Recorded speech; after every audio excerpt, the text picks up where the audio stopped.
morning I want to start by first explaining this icon that's on the screen here.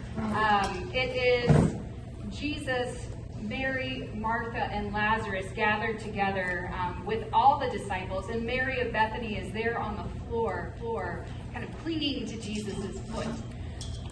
This is an icon painted by a woman named Mary Jane Miller. She lives in Mexico, and she paints icons, stories from the Gospels primarily, and they're beautiful, they're fascinating, they're from the Byzantine tradition, so they're kind of flat, but they're meant to be devotional pieces that invite people to reflect and think about the stories from the Bible. And the name of this particular icon is Extravagant Love. And it really, as I was preparing this sermon, really informed the way I was thinking about this text.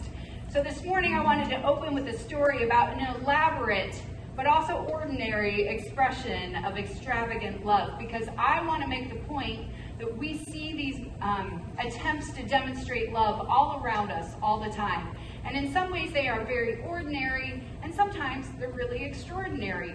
But these are ways that as humans we show love to one another, and we also share the love of God with one another. So I was thinking about this, and I immediately remembered a story from my family of origin. You know how certain stories in your family take on significance and they get repeated and repeated and repeated. They become like these core stories. This one was one of those from my family. So I don't personally remember this story, but it was told so many times during the time I was growing up that I feel like I can envision it. Even though I was there, I don't remember it because I was so young. But the story goes like this. My mom took my sister and I to the mall, I think it was Stratford Square Mall, to buy shoes for school. And we were very young, and we went to Buster Brown. Now, if you remember Buster Brown, like this is where you went to get school shoes, and after you bought your shoes, you got a balloon. So my sister and I each got our shoes, and we each had a balloon, and we were walking through the mall. And my sister's 2 years older than me, and she wanted to see what would happen to her balloon if she let go of it. So she did. She let go, and she watched it, drift up to the ceiling in the Stratford Square Mall. But then she immediately regretted her decision because her balloon was gone. And she was very upset. And I'm 2 years younger, and I'm watching my sister be very upset about her loss. And so I gave her my balloon. You can say but I was probably like 3. I don't remember this. And she, having received my balloon, immediately let it go. So my parents would tell this story as like a way of talking about this was sisterly love, but also like retribution, I guess, in a way of like, if I can't have one, you can't have one either. I don't know what the point of the story was. But they would always tell it with this, like, Laura's heart was so sweet and so tender that she wanted to share. So this is, when I think about, ordinary expressions of love, I think about giving a balloon away. So this morning, we're in John chapter 12, but I want to back up a little bit to the final verses of John chapter 11, because we're told that it was almost time for the Jewish Passover, and Jewish people from all over Israel were making their way to Jerusalem so that they could experience their ceremonial cleansing before Passover. And we're told that the religious leaders were watching to see if Jesus would arrive. So it's 6 days before Passover, Jesus came to Bethany, which is outside of Jerusalem. It's about 2 miles away. It's within the vicinity. You could walk from Jerusalem and Bethany back and forth pretty easily. But he didn't go directly into Jerusalem. He went to this town nearby to stay with some friends. And this is the place where Jesus had raised Lazarus from the dead in John chapter 11. So we don't know exactly how much time passed before that moment where Jesus raised Lazarus from the dead and this particular moment where Jesus is in Bethany. But this is the location where it happened. And here Jesus is staying with his friends, including Lazarus, in the town of Bethany. And as a side note, obviously, I love stories from Bethany. This is why we named our church Bethany. But Bethany, the town's name, literally means house of the poor or house of the afflicted. And that's going to become important as we work our way through this story. So remember that piece. So when Jesus raised Lazarus from the dead, what he was doing was showing God's power and victory over death. He also knew that this process of very publicly raising Lazarus from the dead would put him in danger with the religious and political leaders of his day, because he was expressing publicly the kind of power that put him at odds with other leaders of his time period. Still, Jesus made this decision to demonstrate God's extravagant love by raising Lazarus from the dead. And so here he is back in Bethany, where all of this happened, in the home of Mary, Martha, and Lazarus. And these three siblings, make the decision to respond to Jesus' extravagant love with love of their own. So this is the setting. And my main point this morning is that love, even when it is extravagantly poured out, is never wasted. So that's where we're going. So my first point this morning is that Jesus is honored. John 12 is about a dinner party that was given to honor Jesus. And we're told that Mary, Martha, and Lazarus all participate in different ways in this dinner party. So keep in mind that this is a family that had just experienced a tremendous miracle. One of their own had been raised from the dead, and so they want to do something special to honor Jesus. And they show their extravagant love in both ordinary and extraordinary ways. They didn't hold back. None of them were stingy with their love. We're told that Martha served the meal. If you know anything about Martha of Bethany, this is within her wheelhouse. This is her area of expertise. It was a meal made and served with love, and I'm guessing that it was amazing. I'm guessing the food was amazing. I'm guessing like the table setting was beautiful. I'm sure she attended to every detail, because this was her way of demonstrating her love and her gratitude to Jesus. We're told that Lazarus reclined at the table. He's sitting at the table with Jesus. He's participating in the meal. He's enjoying the food. And his very presence was a gift. He was alive. He was alive again. And he's sitting with Jesus, the person who raised him. He's spending time with him. He's sharing a meal. I want us to enter into what that must have felt like. And then we're told that Mary interrupted the dinner party by opening a jar of expensive perfume and pouring it on Jesus. Now, here are some facts about the perfume. It measured probably between 1 to 2 cups. If you think of like a Coke can, that's about the amount of perfume that she's pouring on Jesus. Somewhere between 12 and 16 ounces. But we're told it was worth about a year's wages of an ordinary labor. This is about a year's income worth of perfume. From a cultural perspective at the time, these actions of Mary would have been viewed as over the top, wasteful, unnecessary, and even kind of embarrassing. What is she doing? Here she is cracking open this jar of perfume. She's pouring it out. She's letting down her hair. She's weeping. She's pouring this on Jesus' feet. She's wiping his feet with her hair. This is disruptive. And if you're in the room, you're having that awkward sense of, I don't know how to, sit in this space while this extravagance is happening. There's so much emotion in this space. I don't quite know how to navigate it. This was incredibly valuable. So the question is, why did Mary of Bethany, which remember means house of the poor, why did Mary have such an extravagant resource? Now, some scholars have speculated that this could have been her dowry, or it might have even been her family's inheritance. This is how it worked in this culture, to have a tangible thing of value that represented your family's wealth. Some scholars have also speculated that Mary, Martha, and Lazarus may not have been blood relatives at all. This might be a little interesting twist on this, but scholars believe it's possible that they may have been members of a religious community that cared for the sick and the poor in Bethany, the house of the poor.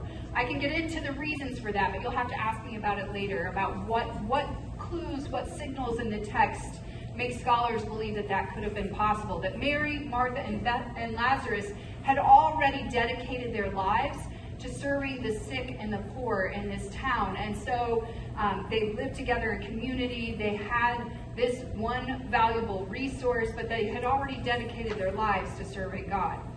We don't know, if I'm honest. We don't know. What we do know is that Mary of Bethany had this extravagant gift, and she responded to Jesus' love by pouring it out. This was an act of love of her own. She took on the role of a servant by using the perfume to wash Jesus' feet, and she took down her hair to wipe his feet. And everyone in the room would have been at least a little bit shocked by her behavior. Which brings me to my second point. Judas objected. So everyone was shocked. Everyone was dealing with their own awkwardness in this moment. But Judas spoke up. And he spoke out loud his objection to this lavish display of love. He said, "Why wasn't this perfume sold and the money given to the poor? It was worth a year's wages." He knows exactly how much it's worth. He knows the exact price point of this perfume. And we're told in the text that he didn't say this because he personally cared about the poor. He brought it up because he was a thief. He regularly helped himself to the money that was given freely to support Jesus' ministry. You see, Judas didn't have a framework for what was happening. I don't think he could understand what Mary of Bethany was doing in this moment. He didn't have a frame of reference for it. It didn't fit with his worldview. You see, it's hard to be generous when you haven't experienced generosity. It's hard to be gracious when you've never experienced grace. It's hard to appreciate extravagant love when all you've known is stinginess and conditional and transactional love.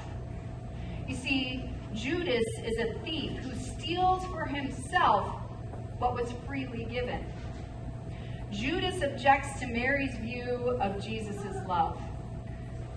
He views love as transactional, and he's determined to make sure that he gets what he wants. He can't freely give because he's never freely received. So my third point is that Mary anticipated. Jesus, reading the room, seeing these actions, understanding Judas's objection, responds out loud to Judas and says, "Leave her alone. It was intended that she should save this perfume for the day of my burial."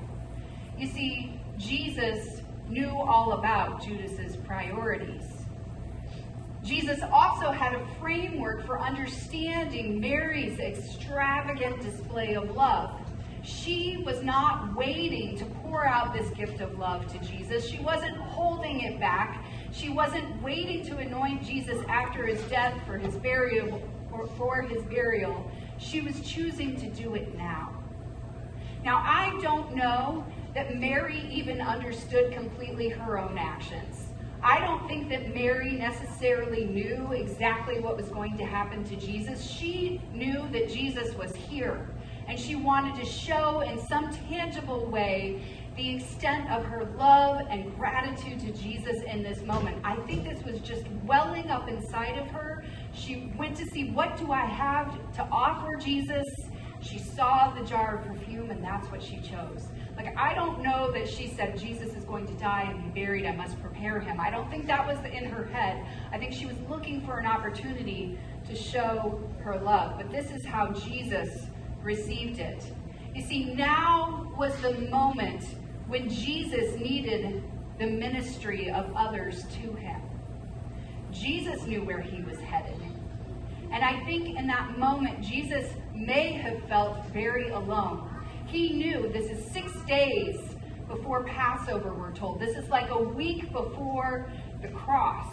And he knows that he is on some sort of timeline of confrontation with the political and religious powers. He knows something's coming. So in this moment, when she shows him this love, this is where his mind is. This is how he interprets this moment. He says, it was intended that she should save this perfume for the day of my burial.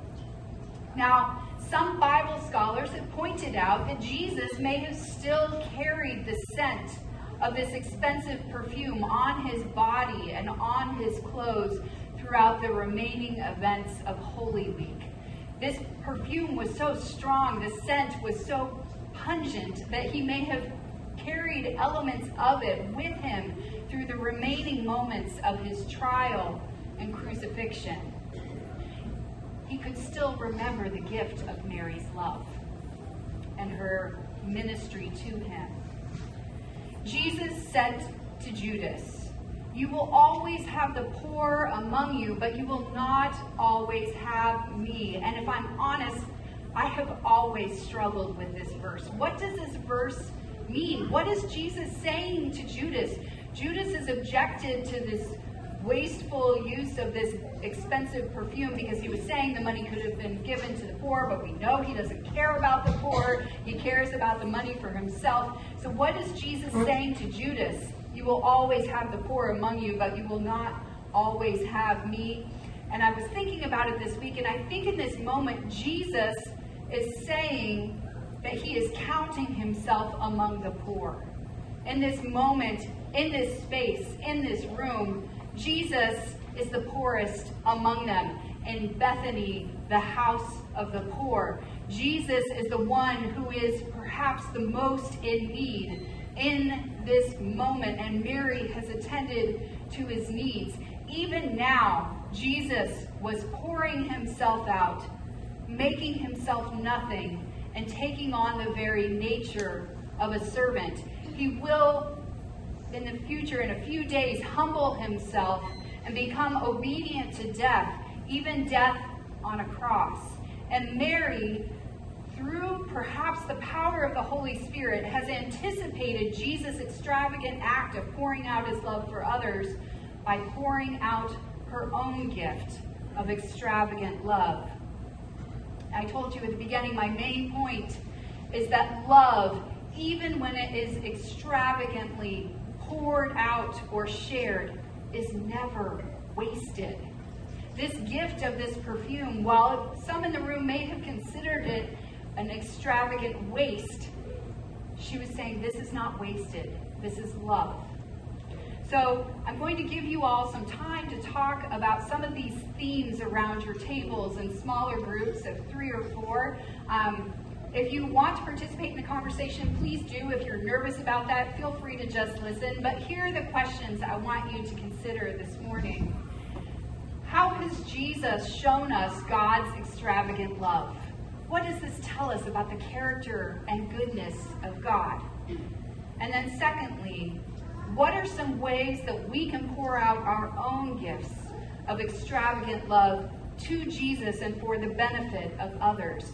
How do we imitate Jesus in this way? What does it look like for us to offer gifts of extravagant love?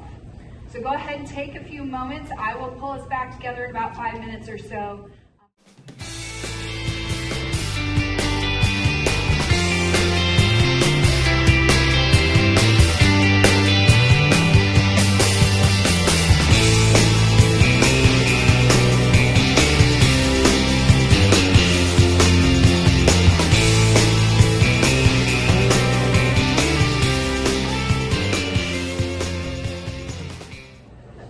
Well, I'm hoping you had good discussion around your tables, thinking about God's extravagant love and also thinking about our response to that love.